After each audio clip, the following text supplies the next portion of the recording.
The only time she ever smiled since she came to the city of Port Harcourt was only when her boss's wife instructed her to take meals to the next door neighbor.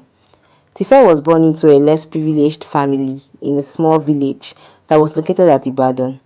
As a young girl, she loved to sit near her window, dreaming and thinking of how to get a better life. One day, a trusted relative from her maternal side came and took her away to the city of Port Harcourt, promising to care for her. Unfortunately for her, she was illy treated, which made her run into the streets, forcing her to involve herself in different side hustles, which included cleaning, mopping, following strangers to their houses to help them with their house chores. Tife had a very struggling and depressing, traumatic childhood on the streets of Port Harcourt.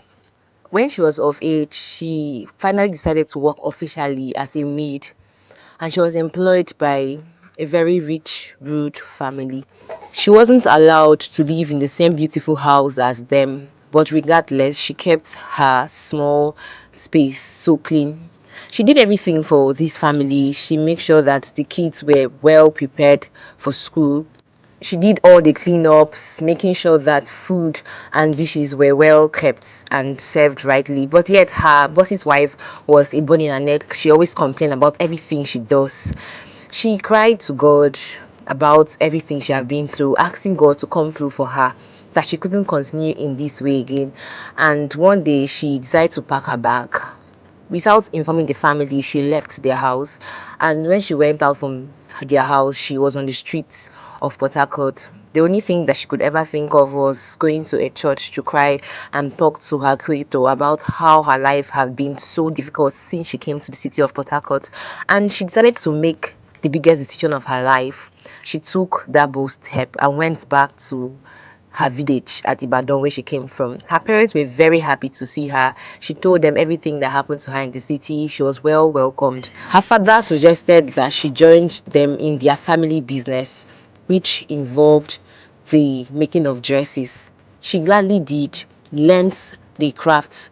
She was very intentional about the sewing crafts. She knew how to make the best of dresses in the community, and people always come back to her. Everyone loved whenever she made dresses for them. She started healing, found peace, and decided to leave the village for Enugu. When she got to Enugu, she was very happy. She got emotional and started crying when she remembered what she had been through.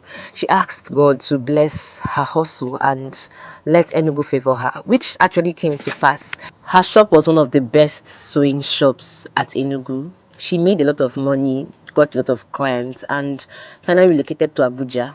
She met high-paying clients at Abuja. Rich women came into her shop on a daily basis.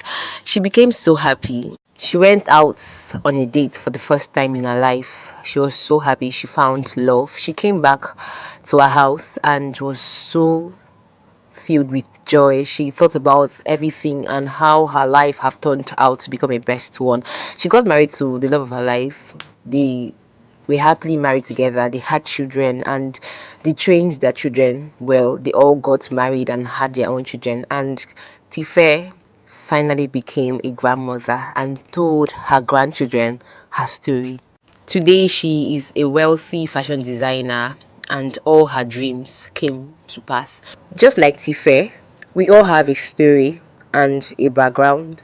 And Tife's story teaches us that we should always dream. And when we are dreaming, we should always dream big. There is this saying that goes like this: if your dreams aren't scary, they aren't big enough. So, no matter how scary that dream could be, please never stop dreaming and finding a way to achieve it.